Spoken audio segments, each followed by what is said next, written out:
Mike, we saw DeVito throw forward passes in preseason games. How come you guys limited him so much in that game? I'd say the way the game kind of declared itself. It's kind of the way it went with the run game focus. I think that was a big part of our game plan. So if it was a different score or a different opponent, he might have been trusted to do a little bit more? Yeah, I just think, every game's different, and that game, specifically, I think that's just the way it kind of declared, so we went that route. Do you look at him as the number 2 quarterback this week, or could Barkley actually catch him? Well, right now, yes, he's the number 2.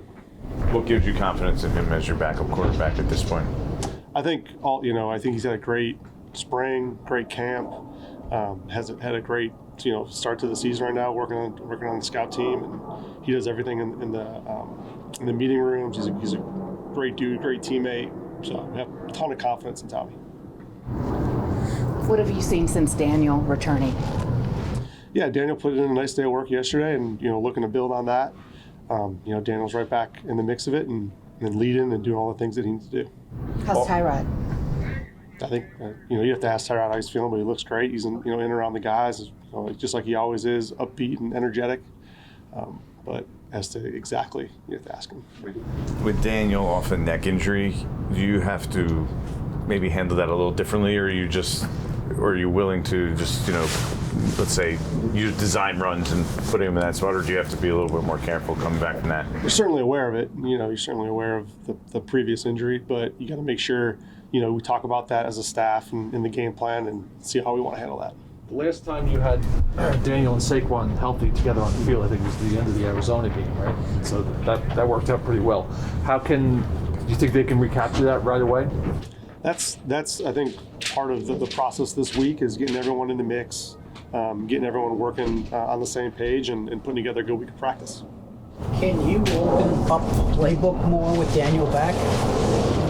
I think just per the game plan, we want to make sure we're putting our guys in the best spots to be successful for, what we have personnel grouping wise and then what the defense is presenting themselves with. So, every week we're going through that process to make sure we put the best guys in the best situations and going through each of the schemes, short game, drop back game, the deep game, the run game, all of those things we kind of account for. You were a backup quarterback, so they play regularly all the time, right? So Daniel's kind of been on the sideline for about a month. Do you expect a little bit of adjustment period there in the first part of the game? I don't think so. I think Daniel's jumped right in, and he had to put together a really good day yesterday, and so he's just looking to build on that and just take it.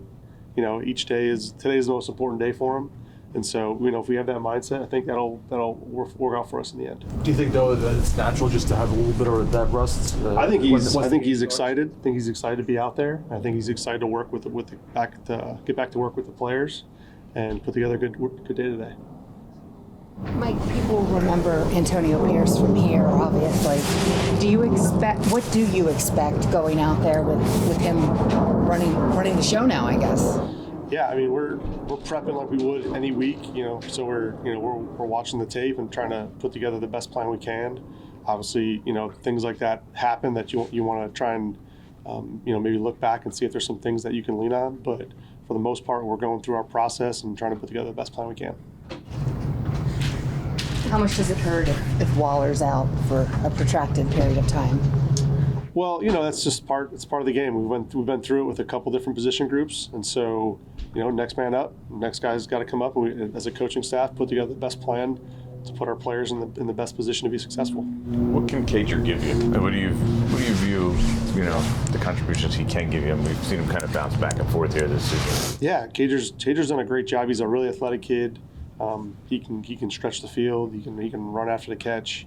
You've seen him do that, all camp and all preseason. So I think he does a great job in the room there, and Coach Bischoff does a great job getting him tuned into the run game. Him and Belly being out there at the same time, and whether he's out there solo or together, I think he does a great job just understanding where he fits in the plan.